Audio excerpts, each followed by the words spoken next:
playing Bank Company. We've seen plenty of that. We have not seen much of Black-White Angels yet at all this weekend. And Black-White Angels here is a derivative of the Black-White control deck from the previous Standard season. A lot of the same tools, removal spells, Read the Bones, Sorin, and Obnixilis. We've seen these cards before, but Gazella and Bruna alongside the package now. Now, he's much more creature-heavy, where before, the Black-White control decks you'd see, like what Seth Manfield has won Grand Prix with, creature-less versions of the deck, or just one creature throughout the 75. This one, a lot more creature-heavy, with Bruna, with Gazella, with Linvala, with Thalia's Lancers.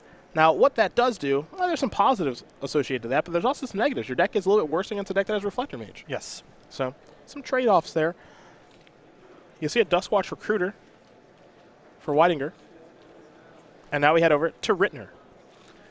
But there's a big difference between playing creatures on curve that get hit by Reflector Mage and sort of stabilizing the game, then deploying your threats, and then having to wait a little while to play through the Reflector Mage. It's not nearly as bad when your plays aren't getting swallowed up on curve. Ruinous Path will take care of the Duskwatch Recruiter. We'll head back over Chris's way. Both these players 5-0 here today in Columbus. Looks like Weidinger might have a Jace, and he does. So here is Jace's Vryn's Prodigy. But no third land for Weidinger. For Ritner, he'll play an Ultimate Price. Does he have a fourth land? Looks like the answer is no for the Cleveland native. So let's go over Weidinger's way. Looks like Chris did draw a land right on time. That looks to be a Nissa. That's going to resolve. That's going to bring a forest along with it. So no more mana issues here, at least for the time being, for Christopher Weidinger. You see in Ritner's hand, he does have a copy of Thalia's Lancers and a Grasp of Darkness now. He'll play Read the Bones, will Ritner. So he'll scry 2. He's found at least one land, actually 2. One of them is a Gyro Reach Sanitarium, and you can actually search for that with the Lancers. Yeah, it's legendary. Yep. Yeah. So it's a one-of, it's a fine value land, and certainly this deck has an interest in going up to 6 and 7 mana for cards like Bruna, Linvala, Sorin, and so forth. So being able to tutor for a legendary land, quite valuable for this deck. Yeah, pretty cool card here in Thalia's Lancers, getting to search your deck for a legendary card revealed and put it into your hands. Now you get to do kind of the check. Look, man, sometimes you want to search up the old Shinka. Yep. The Shizo. The Okina. Various banding lands from Legends. Adventurer's Guild House Hello. can go get. Probably get Caracas most of the time. But you you know, just options. There's a lot of options. It's important to have options. Right. Nissa going to come across here for 2. And now there's Lambhold Pacifist. Just going to pass the turn back. Will Weidinger over to Ritner. Ritner will draw. Picked up a copy of Shambling Vent. Maybe the best creature land standard right now. There's land 5. There's a Sanitarium. Is it time to go to the Lancers? That's the question. Keep in mind, Ritner also has a copy of Kalitas in hand. Also, Lancers is sized to brawl in standard. Oh, yeah. 4 power, first strike on the ground. That's going to be the best thing on the battlefield a good percentage of the time. There will be a trigger. The trigger will resolve. And we'll see what Ritner wants to search up. Now, we have heard stories of him melding angels earlier this weekend. With Thalia's Lancers, you can set that up with some consistency, and the deck already is naturally suited to play a very long game. Well, there's Gisela. The Broken Blade. You got a 4/3 flying first strike lifelink. And with any luck, we'll get to see her and Bruna tag team up and turn into Brizella, Voice of Nightmares. But we'll get there soon enough. Collected Company in the draw here for Chris. Just never not have it. Well, they don't call it Bank Company for nothing. A couple copies of Dramoka's Command in hand for Weidinger. He's got a lot of options. Mana's a little bit awkward right now, though. Only one source of white mana. Could play Reflector Mage, but if he does that, he kind of opens himself up to something like Languish at that stage. So instead, he's just going to pass the turn back, transform the Pacifist. The draw for Ritner is an Obnixilis. Also, you don't want to be using Reflector Mage on creatures with end of the battlefield triggers unless you're certain you can win the game on a short timeline. And it looks like this game is settling up to go on for quite a while. Here's Obnixilis.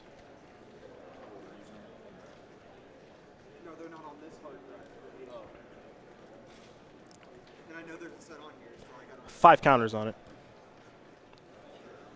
Ritner's going to go after the transformed Lambholt Pacifist. So it's going to fall down to 2 counters now. See our black die to help represent Planeswalkers there. Shambling Vent. And pass the turn. Collected Company on the way, predictably. So we'll see what Weidinger can find here.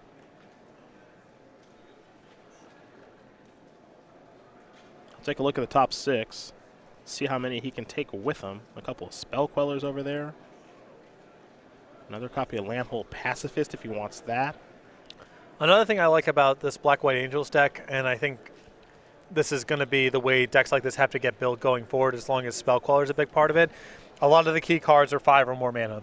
And I think you can't have your key cards being tagged by Spell Queller if you're a little slow out of the gates. You kind of have to play a cheap game and ignore 3 or 4 for the most part, and then start playing haymakers. And I think Black-White Angels is pretty well set up to take that kind of position. A forest there is land number 5 for Weidinger.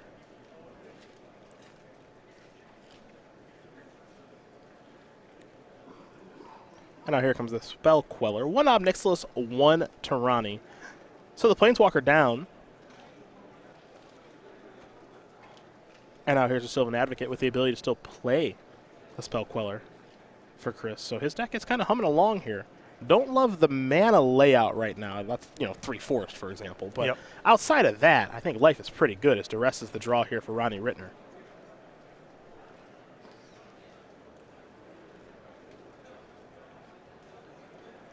And Ritner kind of has to play in the Spell Queller here because he's about to get outsized on the battlefield anyway.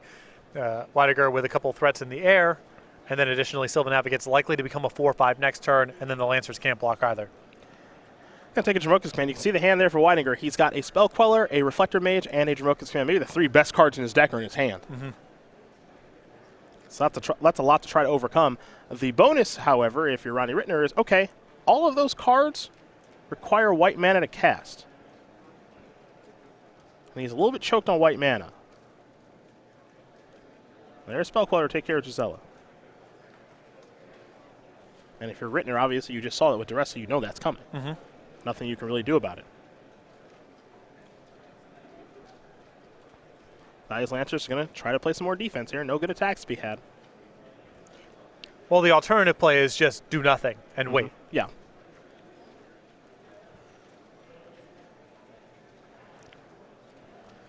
Yavimaya the draw. It's a pretty big one. Yep, that's land number 6. This is not exactly. He's a little short. Can attack for 12. Well, 13 because he can use Dramoka's Command to clear out the Lancers. Also true. And attack with Nissa as well. Depends how he wants to play it, right? Because he could just play Reflector Mage to bounce this if he wants to. Yep. It's got a couple options here. And he doesn't have to worry that much about Languish because at the minute, well, I guess Languish is really bad because of all the Gisela coming back. Yeah. There's Jamoka's Command. Gonna fight there. Yeah, I like holding the Reflector Mage back in case something happens to a Spell Queller next turn. You still have the Reflector Mage to get Gisela off the battlefield. So Ritner's gonna fall down to 1. No, I can do is pass the turn back. Ritner will draw. Picked up a Caves of Koilos. Now, he does have Grasp of Darkness in hand. I think the question now is, do I have the ability to play Grasp, get my Gisela back, maybe do something with the, with this knucklehead, Kalitas. Yeah, I couldn't remember his name. My apologies. So he's going to play Kalitas with Grasp at the ready. Might be a little bit of game to be had here. Well, this is a great spot for Reflector Mage. Well, this much is very true. Now, he did play land 7. That's going to transform them. That's one less attacker. Yep. I think that actually plays a pretty big role in things. Top card is an Evolving Wilds. I actually think he needs that attacker. So there's Reflector Mage. All right, that's going to resolve. But with that on the stack, he gets a Grasp of Darkness in something. He's going to kill that Spell Queller. That means Gisela's going to come back. He also gets a zombie from the Spell Queller dying. He might have enough blockers to stay alive here. Yep. Maybe the logic here is if if Ritner has nothing, then it doesn't matter if the Nissa can attack or not. And if Ritner does have something, I can't really attack anyway because it's going to trade with a zombie. Okay. And he's better off just setting up for a long game and, winning next turn or trying to win the turn after that. Perhaps. I mean, it's tough to say now because there's really only one good attacker. But one good attacker is still solid here. You still win the game next turn, most likely. You get the Gazelle off the battlefield. The Kalitas can't be recast. You still have a lot of flying. It's not that bad. I guess it does all come down to what Ronnie Ritner draws for his turn. But there is actually not, there's not going to be an attack at all. Thalia's Lancer's the draw. Now you see Ritner's going to take a look at Nissa here. He wants to make sure he knows everything that the Sage Animus can do. Right now the modes that are relevant are the fact that it can make a 4/4, or it has the ability to reveal a relevant card. Now I'm curious to see where Ritner's going to go, and I had a feeling it was going to be Bruna. Right. Try to merge these two together. Meld these two together. Meld, yes. You know what I meant. Well, let's see what happens when you do meld Bruna and Gisela. I know that's a Brizella. And that's a 9/10 flying first strike vigilance lifelinker, and your opponent can't cast spells and convert mana cost 3 or less. That shuts out a lot of cards from this deck. It's basically just Collected Company into Reflector Mage to get out from it. Yep. And that's what Ritner's trying to put together here. So you see the power of Thalia's Lancers. It searched for one legendary creature this game in Gisela, and now it searched for the other half of the combo in Bruna. And now he's looking to meld together Brizella. So this is a very important draw step here for Chris. I think he may have just found Collected Company. Of course he did. There's a forest, and there's the battlefield. Now, Collected Company has missed before, in theory. It's going to be a Reflector Mage here, and it's going to go on to game 2 before we can see some sweet meld action. Top 6 here for Chris. Does he find Reflector Mage to make this easy? That's the question. Spell Queller, there's the Mage. Yeah, of course he did. Yep. This is not your first show. I know this is not your first show. Oh, did you think you were going to win? No. No, Reflector Mage says you can't win. Oh, did you think you were going to set up some sweet synergy involving mythics from the new set that are super flavorful together? Christopher Weidinger is going to win bounce game number 1 here. Bounce your guy with the best card from the previous set, kill you with the best card from the new set. Yeah.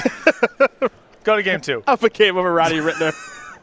Bad company with old cards and new cards. Up a game over Black White Angels. We take a look at the sideboard. You'll see 3 Transgress the Mind, 2 Deadweight, 2 Flaying Tendrils, and a lot of one-ofs here in Liliana the Last Hope, Feldar Cub, Collective Brutality, Anguish Unmaking, Planner Outburst, Read the Bones, Bruno the Fading Light, and a Duress. I like bringing in the additional copy of Duress, even though there aren't that many spells in the Band Company deck. They are high impact, and most of the sideboard is going to involve spells. Beyond that, I think the Transgress the Minds fit in all right here. I like the Planar Outburst, just some sweepers, some additional removal spells. Other side of things for Chris, he's got 2 Decimator of the Provinces, 2 Negate, 2 Tragic Arrogance, 2 Declaration in the Stone, 2 Aerial Volley, and one-ofs in Lamel Pacifist, Nissa, Vastwood Seer, Ochthide's Command, Archangel Evison, and a Tireless Tracker. I like the copy of Nissa, I like the Tireless Tracker, I like the Ochthide's Command, and I like the copies of Declaration in Stone alongside the 2 Negates, so a lot of good options here. I'll give you an idea what the options are there for each player. So they'll sideboard and shuffle up. Game number 2 going to be underway here in just a moment. Let's talk Game Night, shall we? The very popular promotion, thanks to you guys and all the local stores that are participating in it. I say local, but it's actually kind of everywhere around the world now. But we got some more details about what's coming out for the next couple of months. Yeah, you can head over to go.starcgames.com/game night to find more information. Every month, we come out with new kits of pins and foils. We send them to the stores that are signed up. Stores can then run Game Night any day of the week, any format they want, just to get players in the store for some fun and friendly Magic on a regular basis. This is the July kit, playing for now. Got a couple more coming down the pipeline here in August. We got Young Burrowmancer, because it's burrowing. And then in September, Bone Chewer Giant. Again, go.starcgames.com/game night. Find the game night closest to you and stores. Contact your Starcy Games in-store play representative to get signed up for game night as soon as possible. Game number 2 between Bant Company and Black White Angels on the way. I tell you, man, coming in this tournament, I think it was pretty easy to just say Bant Company was going to be a deck to expect here this weekend, but it has not disappointed. The addition of Spell Queller is no joke here. Yeah, it naturally incorporates, already a very powerful deck that naturally incorporates the most obvious, straightforward, high power level card in the set. So no surprises there. Also happens to give the deck a little bit of a flying dimension, helps in the Planeswalker matchups, helps block flyers in the right matchups. So very natural addition, plays well at instant speed, great thing to hit off with Clouds of Company, etc., etc., etc. I'm just curious to see how people are going to build their decks in response to this card. And how much do you have to change because of this sort of thing? Well, I think the main phase 4s are going to be a lot worse unless you're going through some real pains to make sure that Spell Queller isn't good against you. If you're loading up on sideboarded, Rending Volleys and Aerial Volleys to be able to kill Spell Queller on the cheap after the fact, that works out just fine. But I still feel like the deck lists we've seen so far are a little bit too main phase oriented and don't have cheap, efficient removal spells. And the combination of those two things means we're watching people get swallowed up over and over again by Spell Queller. It has been impressive every time we've seen it. I can't really say that Spell Queller has ever been bad. Right. Or any real punishment to having it around. Well, I think we're going to probably see more copies of Planar Outburst and fewer copies of Languish, more copies of Planeswalkers like Obnixilis and fewer copies of Planeswalkers like Gideon. There are adaptations you can make, but it involves cutting some objectively more powerful cards to get 5 and 6 mana spells in your deck. Typically, constructed meta doesn't work that way. You want to be as cheap as efficient as possible, but if 4 mana becomes this critical flashpoint for spells that get played in the main phase, then I think you have to start considering some more expensive options. I would say Rending Volley is looking more and more attractive now as well. You take Spell Queller into account. I know you don't love killing a Reflector Mage for Rending Volley, but also, hey, Avacyn. It's a good tempo play against a number of these 3, 4, 5 mana threats. Bygone Bishop is picking up popularity. Yeah. It kills everything very efficiently in the Spirits deck. We have not seen a lot of red so far in the tournament. That's been the thing. We've seen every other color and pretty heavy representation. Not much in the way of mountains, so that's why we haven't seen much in the way of Rending Volley. But if you could build a deck that's effective with red mana, then I think that would be a great sideboard card to have right now. Yeah, just something to maybe keep in mind for you deck builders out there that are getting ready for Baltimore next week or regionals in the Pro Tour the following week. Already trying to start to poke some holes in this standard format as we are underway here in game number 2. A shambling vent there from Ronnie Ritner. Well, that's a forest there for Christopher Weidinger. And now a swamp and a Transgress the Mind. So, a very powerful discard spell will be cast. You see Yapamai Coast. Let's make it 2 of those, along with the Plains. I see a Silk Wrap, a Reflector Mage. It looks like a Jace and a Nissa here for Christopher Weidinger. So how do you want to poke a hole in this one? I would assume Nissa is the card Ritner cares about most often than not early on in the game. Threat plus card advantage. Yeah, Reflector Mage is so annoying, though, and he is a little bit more creature-heavy than most other black-white decks, so maybe he cares about that. We'll see. And pardon me, I thought it was a Silk Wrap. It's actually a copy of Ojutai's Command. Yep. So that actually does change some things. And he will take Ojutai's Command. Keep in mind that is gone for good. Exiled. Back to Weidinger we go. Spell Queller the draw. That's fun. Here is Jace. I'm guessing a Spell Queller drawn right after a discard spell is going to come up. Do you think that might matter a little bit? Here is Read Them Their Bones from Ronnie Ritner. He's going to fall down to 18. He'll scry not once, but twice. Hey, it looks like he found a couple of lands here. The question is, does he actually need lands or not? Looks like he's going to take one of these. The other one's going to go to the bottom. So he'll split the difference, take the 2 cards. Looks like he found another copy of Read the Bones. And he'll pass the turn back over to Weidinger. Weidinger going to draw. Sylvan Advocate.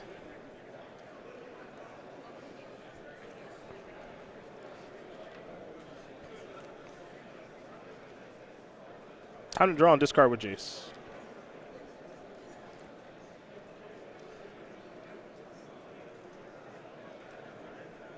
And there goes Yapamai Coast.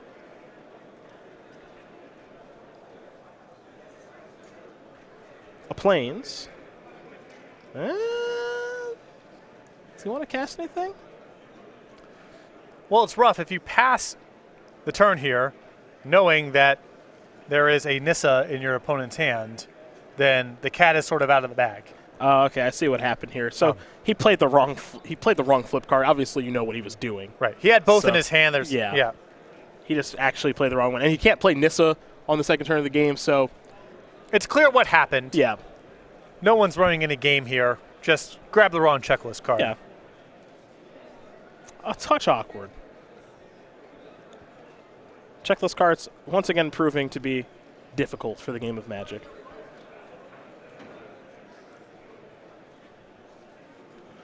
Especially when you have two from the same set. Yeah. It's a little rough. I think an honest mistake more than anything. Just kind of curious what the ruling will be. But he did have both cards in his hand at that time, so. Known by both players that this was the case. Yeah. And by us. Here are the eyes in the sky. So we'll see if play is going to continue or if play is going to pause. And then we will move forward accordingly here. All right, they're going to check the policy, so guess what's going to happen?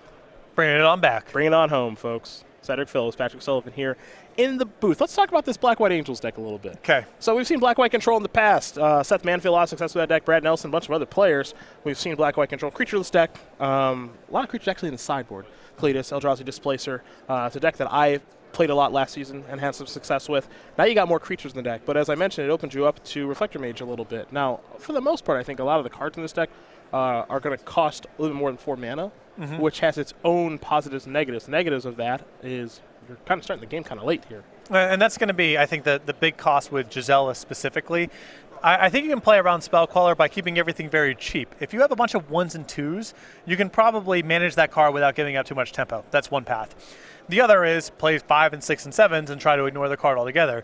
Gisela is in the sweet spot, the bad sweet spot, of being 4 mana on the main phase, vulnerable to Reflector Mage, and vulnerable to Spell Queller.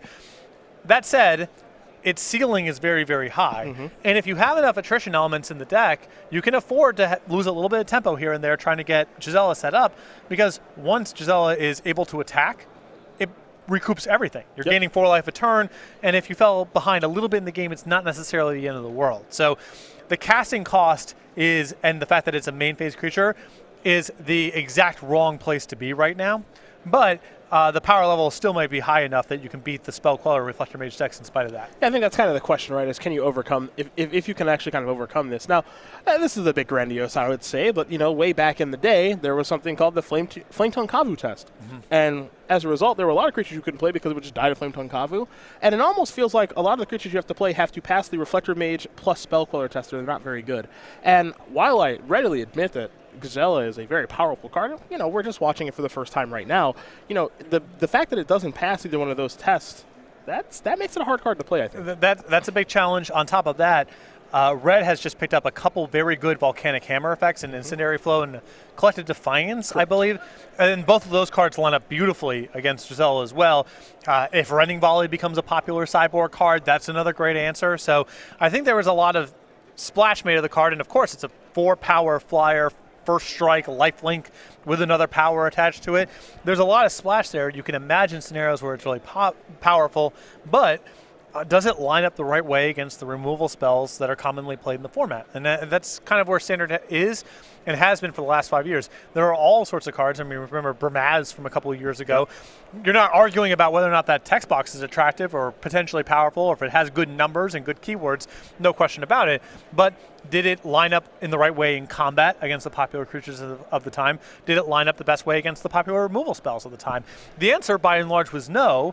And as a result, it didn't show up that much in Standard, even though there's no question its power level. It shows up in Modern and Legacy. You know, it's not like it was short on power. Just in the ecosystem of the threats and removal spells, it didn't line up the right way. Gisela may have that problem, at least early on, because Reflector Mage and Spell Queller are so popular, so ubiquitous. And if red decks become popular, there's a lot of good 3-damage spells that have just been printed that line up very well against it as well. Now, don't get it wrong. For a card like Gisela, it is a card that you have to answer pretty quickly. Yes. You know, you don't want this thing floating around for a while because it'll check the entire battlefield or it can just take over a game. That said, there are a lot of answers out there to the card, and they're popular. I mean, we're not even talking about the black answers of Ultimate Price, Grasp of Darkness, Murder, Ruinous Path, all that stuff as well that line up pretty well against it. So I think it might be a difficult time for that card to see play, but we're not arguing the power level of the card, just how it fits in the particular format. And you can see the plan here is we're not all in on Gisela. It's not the top of the curve. It's not the best card in the deck. If it happens to get killed, and the game goes on for 5 or 6 more turns, and you eventually find Bruna and put it all together, then that's fine. That's totally worth it. Or if it gets hit by Reflector Mage or Spell Queller, and then you just follow up with Languish to wipe their board, or Obnixilis to kill their Spell Queller, that's all fine too. But the way that Standard looks right now, I don't think you can just play this card as 3 or 4 copies without some sort of game plan, some overarching game plan for how you're going to handle some of these answer cards in the format. Now, one card we'll take a look at really quickly here is Thalia's Lancers. The reason I want to take a look at that is the text in this card is pretty relevant. Being able to search for a legendary card, not a legendary creature, which is, I think, what most people thought initially. But being able to search for a legendary card means you can search for a card like Gaia Reach Sanitarium. But, I know it's a 5-mana spell. You might look at some applications across older formats. Once you realize that you can search for legendary land, all of a sudden I can search for, Dark Depths, Urborg, a bunch of cards like that, Caracas, like you mentioned. But I think there's a lot to like about this card. The question I think you have to ask yourself is, one, how many of this card can you realistically play because it is a 5-mana spell, even though the body's nice and First Strike is nice.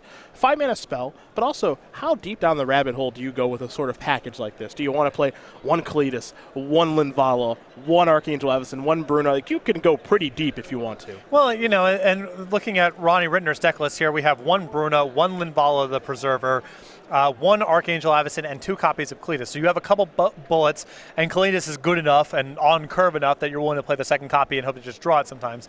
3 copies of Gisela as well. I think that I would probably flip the Gisela Kalitas spread right now, because it feels like Gisela is more of okay, once the game has gone on for 1,000,000 turns, then I can start leveraging this thing's power level either on an uncontested battlefield or in tandem with Bruna to kill someone with that meld synergy. Whereas Kalitas is the card you more regularly just want to cast on turn 4. Yep. But there is a lot of wiggle room here, and there's nothing to say that you couldn't go down to 1 copy of all these, fit in room for more removals or more bullets as they happen to come up. I think it's kind of interesting to see how people are going to build with that card. So looks like we're all set here. They just swapped the card here, checked with the head judge to make sure what the ruling and the policy is, and now we do continue play, so we do apologize for the delay. And now we'll see if Ritner can tie things up here. Looks like, I believe, a Languish has cleaned some things up, and it certainly has. So now we're going to go over to Christopher Weidinger.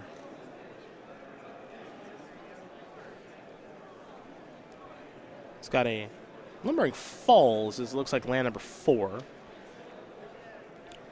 And now there is Nissa. So the checklist cards have been cast. Shouldn't be a problem moving forward if there's a basic forest. Ritner will draw a card. Might be time to read Bones again. Absolutely.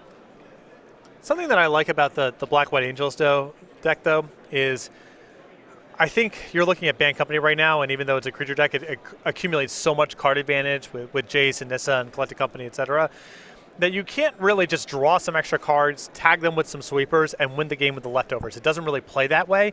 So trying to meld Bruna and Gisela and just lock someone out of the game, I think, is probably a better structural path than just trying to read the Bones, Languish, and Sorin someone out of the game.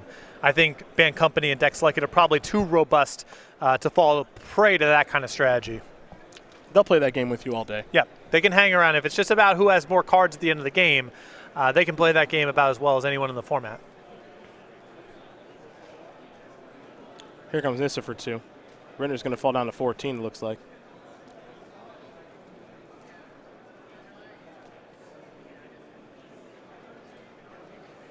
There's a Sylvan Advocate.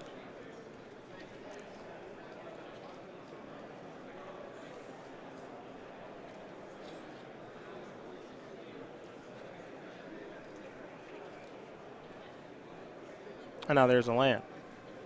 What do we have here? Another Languish, at least an attempt. There's Spell Queller. I like this play a lot by Ronnie, because now we can just grasp this and clean it all up.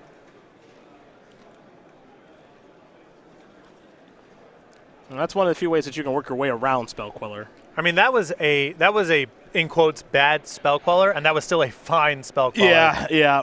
That just shows you the power of the card. Still traded with a removal spell as a sweeper was resolving. Yep. Evolving Wilds.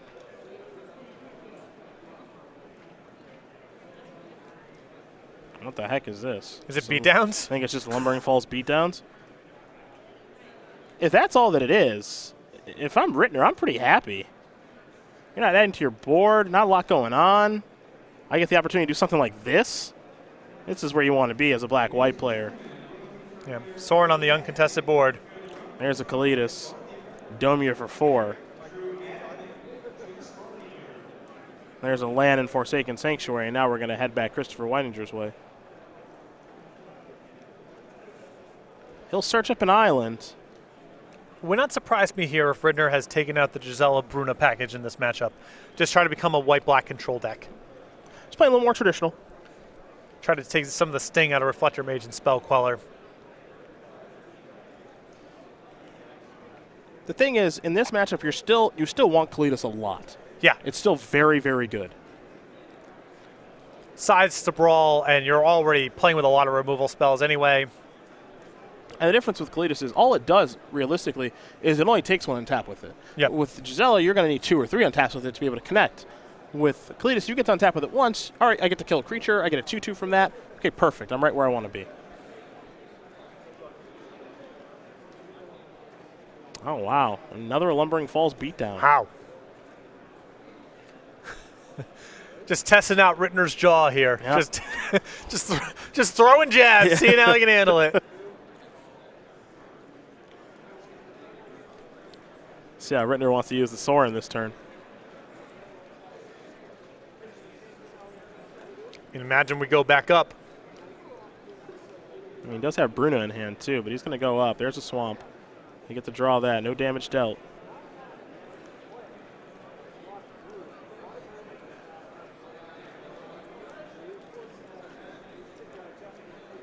There's a land for the turn. It's the Swampy reveal.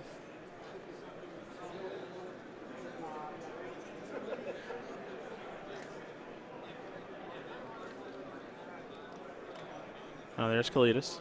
Pass the turn back.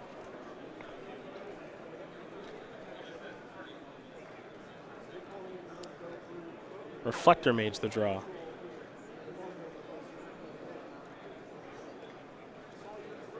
He also has a Declaration of Stone in hand. Does Weidinger.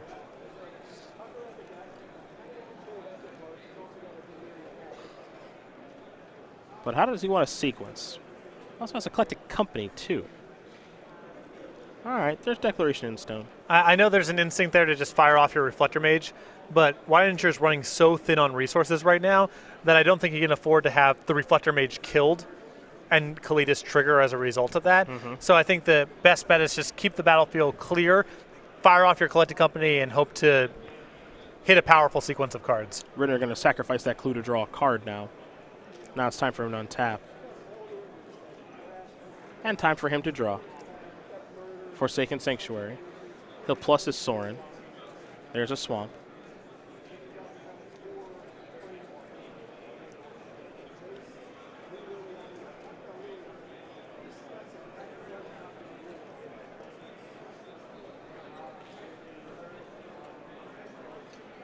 That's a Forsaken Sanctuary. And this is Gisela. So it's still here. Sanctuary's a land for the turn. And now here's Collected Company. And it looks like this might be happening with it on the stack. A little unclear given the way that Chris pointed at it. So we can get a little clarification on when this Collected Company is being cast.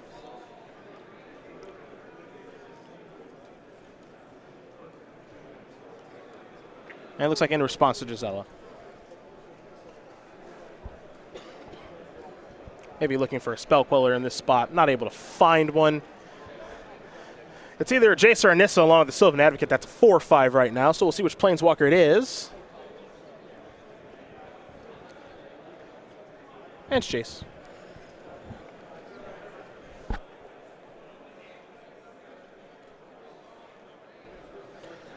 And now there's Grasp of Darkness to take care of. Jace can't let that hang around. And pass the turn back. This is obviously, this goes without saying, but I'm going to say it. This is how Ritner wants the games to go. Yes. And this is sort of what I was talking about the the Reflector Mage Gisela sort of thing. Like, yes, Reflector Mage is about to put Gisela back in the hand and set Ritner back a few turns on getting it back on the battlefield. But Ritner has structured the game in such a way that he doesn't really care all that much about it. Actually. Well, now the Lumbering Falls takes care of the Sorin, right? Well, I think he might just... Ritner's at 8. Right? So... Yeah. Ritner's at 8. There's a Sylvan Advocate on the battlefield. Here's Lumbering Falls, and he can just say, I'm going to try to kill you. Now, Ronnie's got to play a Grasp of Darkness to slow down the Advocate. Mm-hmm. So he's going to take 5. Still gets a lot of draws at it, and he also still has a Shambling Vent down to block next turn. Mm-hmm. He could have died right there if he didn't have anything. So he's down to 3. Now, Sorin is going to load up most likely. Now, you can put a number of 1/1 black, vampire, and knight creature tokens with lifelink onto the battlefield, but in spots like this, I wouldn't be surprised to see a big minus. Wouldn't surprise me one bit. You like big minus more than 17 1/1s when everything's on the ground? Oh, 14 1/1s rather? Equal the highest life. Oh, okay. I mean, 14 1/1 Yeah, lifelink. 14 1/1s is a lot. 14 1/1s is a lot. I think I might like that a little bit better. Well, I guess the risk with that line of play is you've seen Declaration in Stone. And you get killed, most likely, if that's in Weidinger's hand. The upshot is, though, if he doesn't have Declaration of Stone, this coming turn, just one attack pulls you ahead. You get to redeploy Gisela, and that's probably good enough to stabilize the game. If I'm in Ronnie's spot, I want to do this instead. Yeah, this is the safer line. Yeah. I'm more comfortable doing this instead.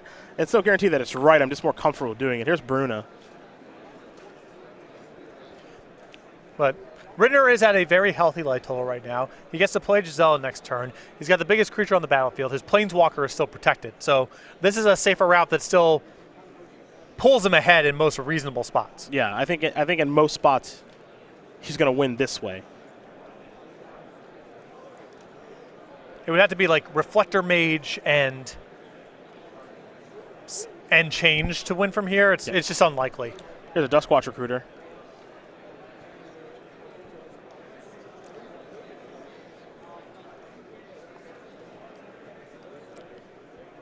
I think we might get to see some meld action.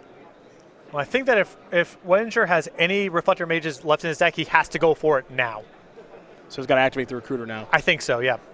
It allows him to get Sorin off the battlefield. It's another turn of delay on the meld. There's an activation.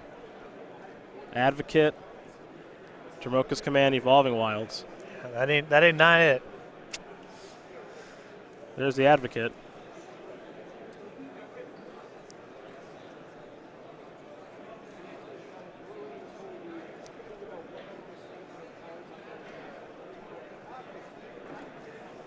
A little bit of trouble here for Chris.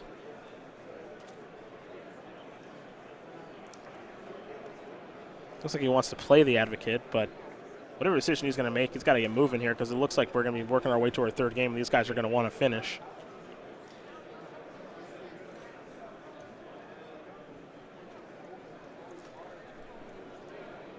Yeah, debating between, I think, another Dutch Watch Recruiter activation or casting the Advocate. Yeah. Looks like he'll just play the Advocate. No good attacks to be had. Now it's time to untap. Ritner's going to draw very quickly, plus his Sorin. You can see he knows he wants to get this game over with. Runa's Path is the reveal. He'll come in here with Bruna. This is Gisela. They're going to meld. And we get to actually see it. It's Brazella, Voice of Nightmares. Together as one. This is a lot to work through. Oh, do you think so? Flying First Strike, Vigilance, Life. Oh, Okay. come on. Collected Company off the top. One of the few ways out. Got to find a Reflector Mage here, Chris. 4, 5, 6. Did he find one? Yeah, of course Yeah, he did. of course he found one. bounce that. Oh, my. You must be new here if you thought there was going to be a different outcome. Yep. I haven't done a show for a month, so thought we might see something new.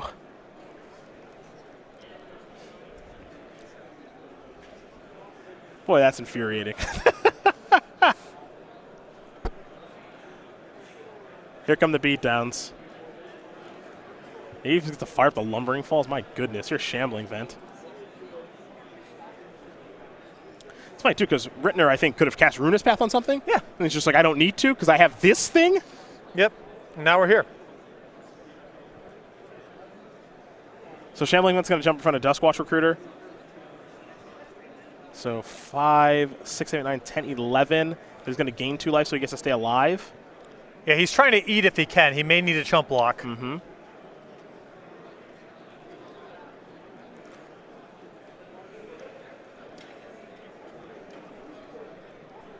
Looks like he's going to jump in front of the Recruiter.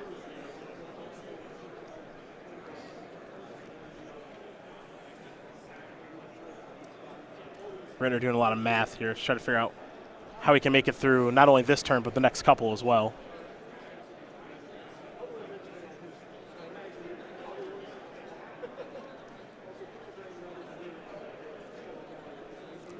I guess if there's any upside, which, there's not, but, he does get to recast both of his Angels and remeld. Yeah, that's something. That's probably good enough. Yeah. Also, there's the possibility of him just plussing Soren and killing Christopher. Yeah, that's on the table.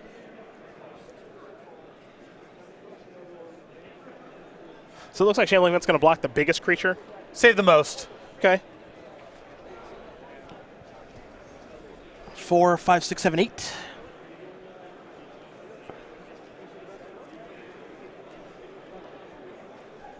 All right, says, get that Lumbering Falls out of here.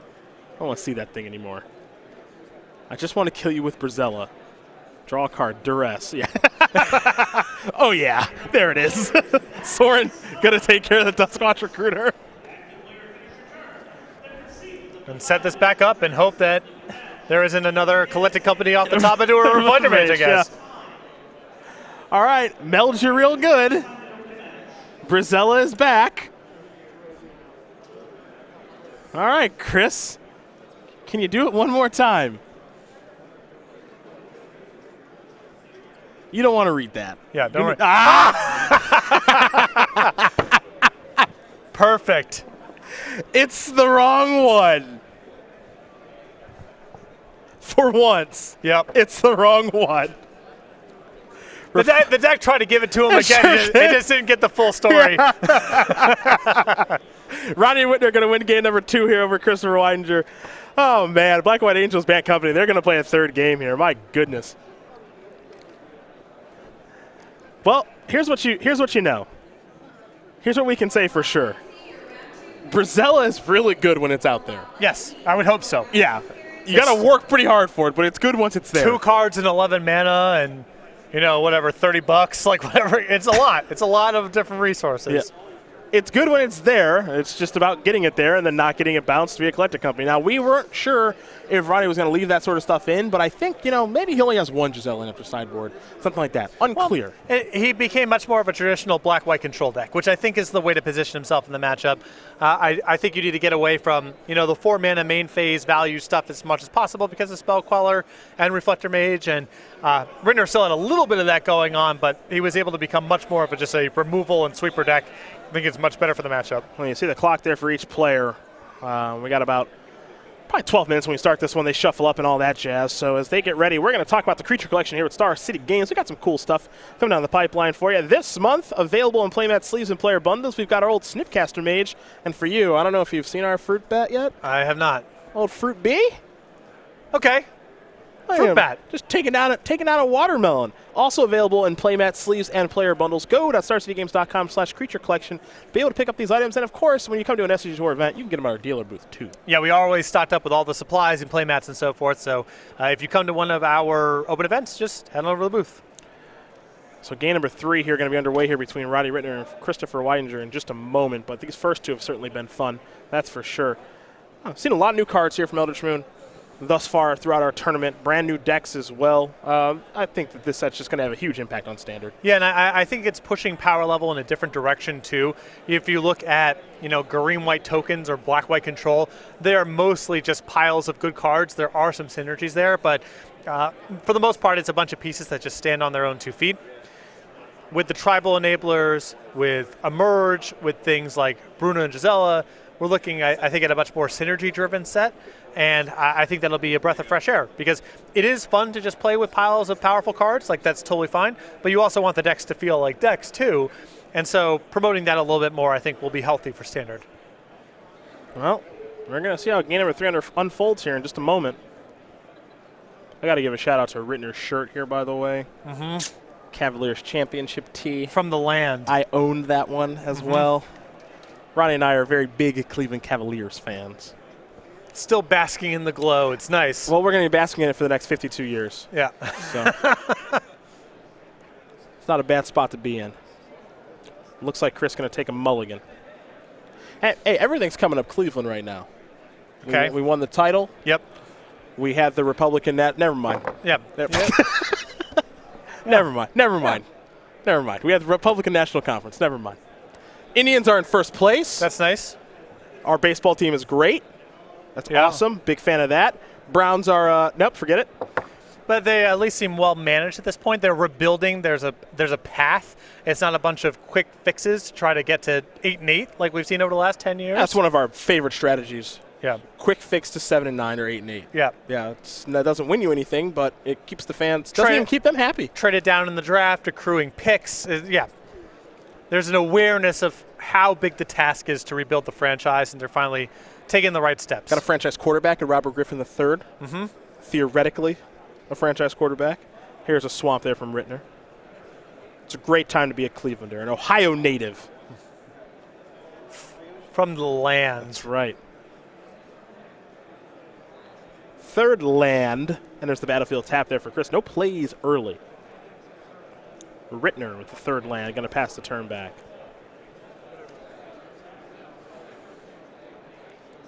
That's a Plains. Pass the turn back. Could be anything. Yep. All right, Cletus. That'll probably be in your hand in just a moment, Ronnie. Eclectic Company. We'll find out if this is in response to Cletus or if Cletus is on the battlefield, because you get to play this weird Eclectic Company game. It's awkward, right? Do I want to try to Spell Queller or do I want to try to Reflector Mage it? So, yes. So is that on the stack? Okay, it is on the stack. I think he hit both anyway, right? Hold on. Yeah, on the stack. Guessed right. Yeah. Okie dokie. I knew it wasn't going to last very long. Sylvan Advocate the draw. Beatdowns.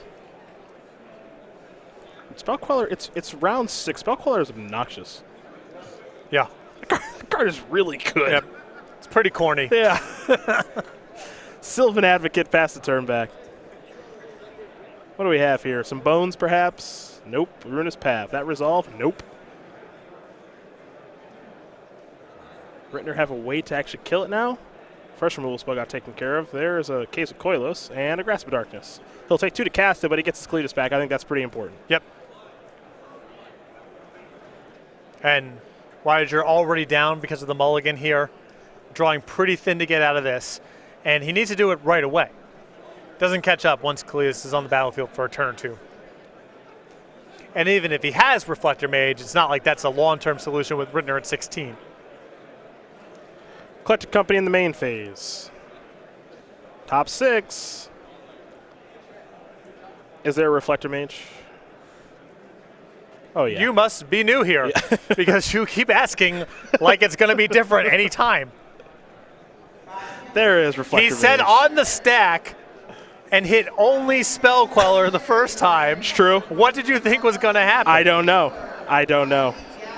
It's my job to actually just call the action. It's your job to predict it. What are the odds? Yeah. 100%. Let's see if Ritner has a languish. It would be a good time for one. That's for sure. Read the bones, not a good time for that.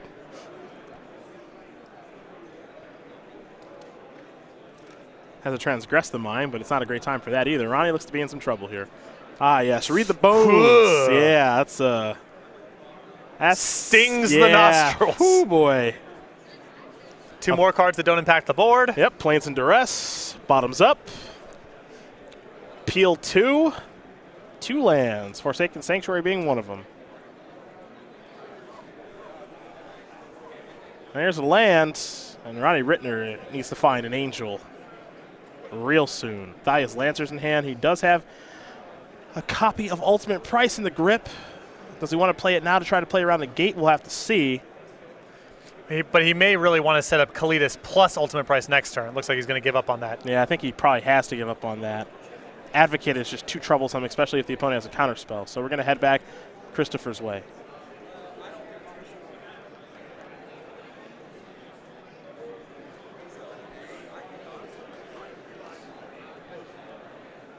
Beatdowns for 4. Ritner down to 8. There's a land.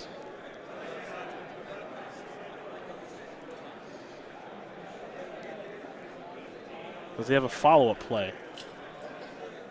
Well, he didn't attack with the Lumbering Falls, so got to have something to do. Going to activate the Duskwatch Recruiter. Top couple of cards. Sylvan Advocate's one of them. All right. It's not a bad one to find here. Yeah, rarely a bad card to find.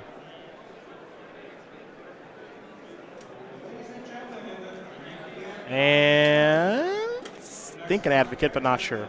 Yeah, I like pulling the trigger here. It's outside of Languish range.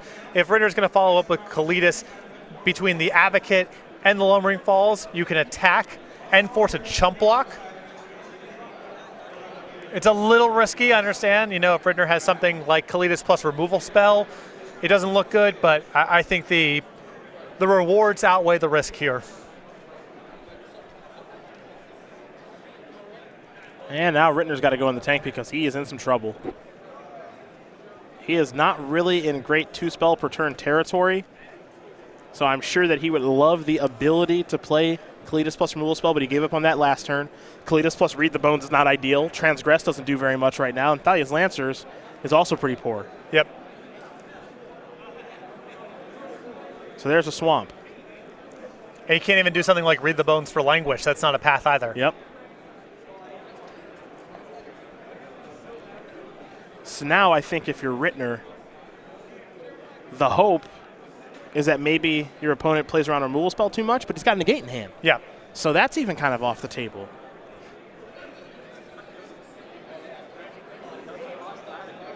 All right, let's take a look. Going to start with Transgress. It looks like, at least. Maybe not. All right, there's Transgress the Mind. The hand is Tireless Tracker negates. Wow, he takes Tracker very fast. Can't take the negate. That's true, my fault. Yep. You're right. There's Kalidas, pass the turn back. Weidinger will draw. Another copy of Lumbering Falls. Tough card for a black-white deck to beat. I think that Ritner is going to just have to chump block with Kalidas this turn, assuming Weidinger fires up the Lumbering Falls. Yep. Because the Kalidas puts him at an effective 11 if he gets to block, and if he blocks one of the 2-power creatures, 11 points of damage comes through. Well, instead, we're seeing a Duskwatcher Recruiter activation. I don't know. This seems like a spot where you just fire push, Lumbering you just Falls. push your chips in. Yeah. I think that's what I would have preferred here for Chris. Unless I'm miscounting, but it looks like Sylvan Advocate plus Lumbering Falls plus any of the 2-power creatures is 11. It's 11, yeah. So he has to block Sylvan Advocate or the Lumbering Falls, and at that point he's chump blocking, and you still have your board next turn. Everything looks good. Instead, this way, by activating the Duskwatch Recruiter, Ritner's going to get at least one more turn, maybe more than that. Right, and he knows about the negate, so if he can follow up here with just a large creature, he's not out of this game yet. It can't be a spell, or he's going to have to go duress into a spell to get something out of that. Yeah. But if he has something like Bruna, Linvala the Preserver, like there are cards now that he has that can pull him out of this. Linvala is the best one he can find, in my opinion. Now, I don't know if he's got time to mess around with Thalia's Lancers or not, but let's see what's going to happen now. There's going to be a transformation.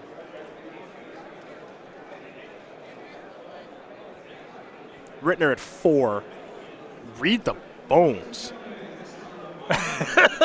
And Ritner with that look of, yeah, you can What?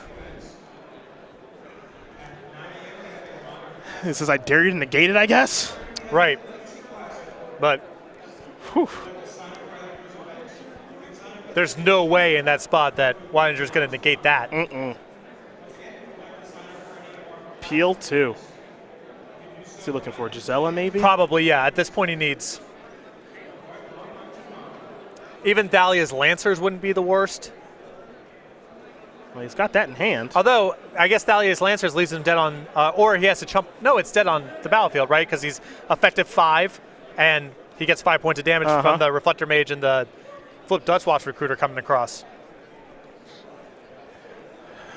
So now he's got to hang back with Shambling Vents and cobble a block together that way. Yep. I mean, he's barely hanging on here. I don't even know if he can get out of this turn. Yeah, hanging on is strong. That's actually kind of insane. The Flip Duskwatch Recruiter makes this so that Advocate only costs 1.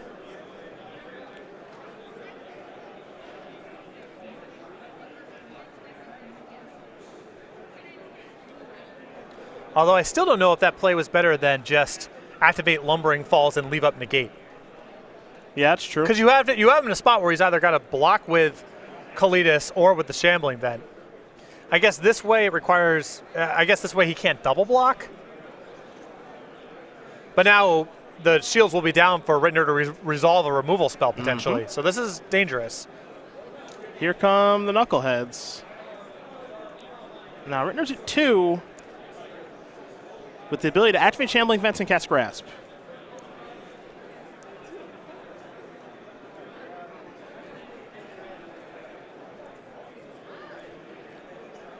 So he goes up to an effective 5 here just with Kalidas, 7 if he activates the Shambling Vent.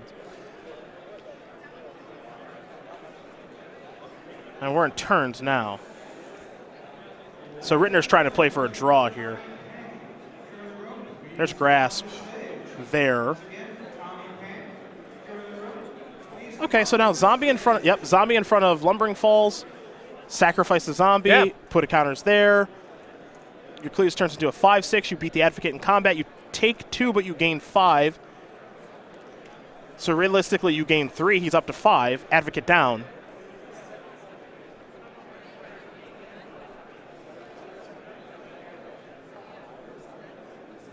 Yeah, now. And now he gets a zombie because the Advocate dies. Right, now Ritner's in the clear. Yeah, so he should have another zombie on the battlefield. That's not, you can't miss that. So he has to be notified of that.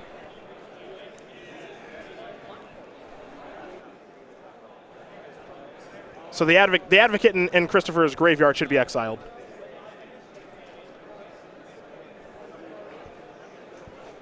It's not a you may, that has to happen.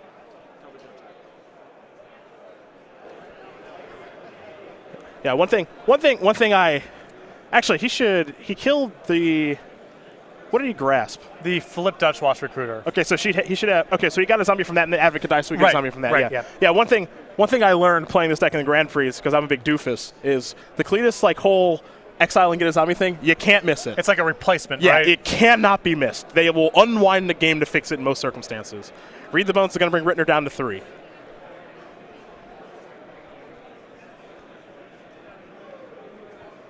I think that Ryan just cast Read the Bones just right in the face of no life. Yeah.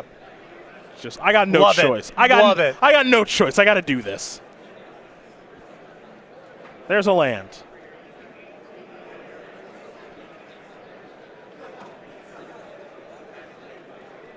Is he going to go Lancering, maybe? It's got Anguish Unmaking. That's no good. Yeah, there's this weird push-pull here where he kind of wants to attack with the Cletus to ensure that he gets the 5 life. Yeah. But it's so much more valuable on defense than on offense. So how do you manage that?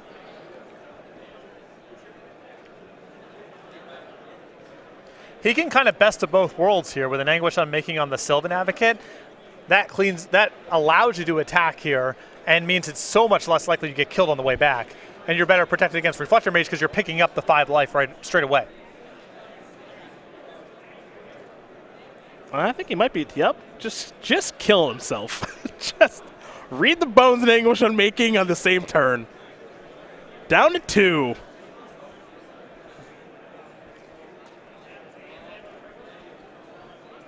He's even going to attack?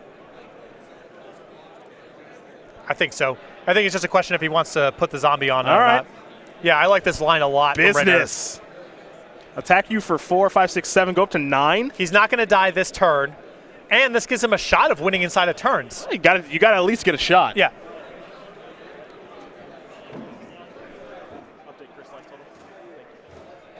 All right, 13-9, turn 2. Ronnie Ritner ain't playing for no draw. He's trying to win this thing. There's a land. Yeah, maybe fire up a Lumbering Falls now. So Weidinger missed on his draw. I think he just picked up a land. I think so. I think he needs to play for a draw now. Now it's flipped. I don't think he can win. Not in the 2 turns. He's going to attack for 5. Going to put Ritner down to 4. I'm a little skeptical of the damage race here. Well, I think I would have left the Lumbering Falls back. And Ronnie knows the card in his hand. Yeah. He knows it's a negate. Right. So he can play accordingly. It's turn 3.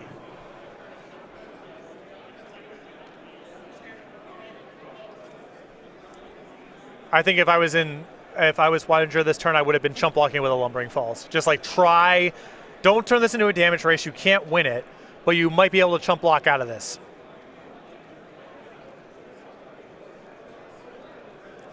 Interesting. And taking the hit here isn't trivial because Ritner has Sorin Grim Nemesis in his deck. So he does have reach. He does have burn in this scenario. Taking the 7 damage here is a huge hit. Mm-hmm. There's an attack for 7. Weidinger's going to fall down to 6. Ritner's going to go up to 11. We might see Lancers for Gisela. Yep, I buy that. Yeah, so trigger search because this Bruna stuff's too slow now. So if he has Gisela left in his deck, he can do that.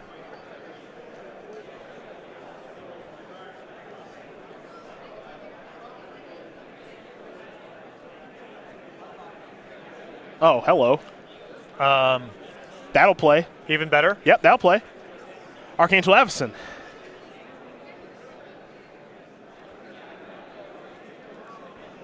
And right now, there's 4 attackers against 2 blockers with Weidinger at 6 because remember, He's got vents. he's still got the vent down. So unless Weidinger picks up something big here, he's going to die to the alpha. Stop!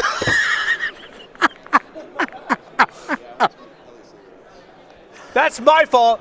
That's my fault for assuming there could have been any other outcome. This is on you. Right. This is entirely on you, right? This is my fault. This is all on you? That Chris Drew Reflector Mage this turn, this is all on you. This is my fault. Okay. Just want to make sure we're on the same page here. What could he draw Yeah. to get himself out of this? Right. What else could it have been? Bounce Archangel Avison. Pass with the ability to activate Lumbering Falls as well. It's turn number 5. It's turn 5. As if it could have been any other way. Uh-huh. Yeah, here come the beatdowns. There are the chump blocks immediately. It's going to be a draw. Christopher Weidinger, the top deck Reflector Mage, is going to get him out of this one alive against Ronnie Ritner. Bat Company, Black White Angels, tie it up. They're 5-0-1. It's really fun to sometimes pretend like things aren't predeterministic, and then we play a match like that where it's just no question what the outcome is going to be the whole time. There's a push and pull. There's drama on both sides. It looks like Weidinger's got the game locked up. It looks like Ritner has turned the corner, and maybe he's going to be able to win inside turns. And, of course, you peel the Reflector Mage in the last possible turn to get a draw.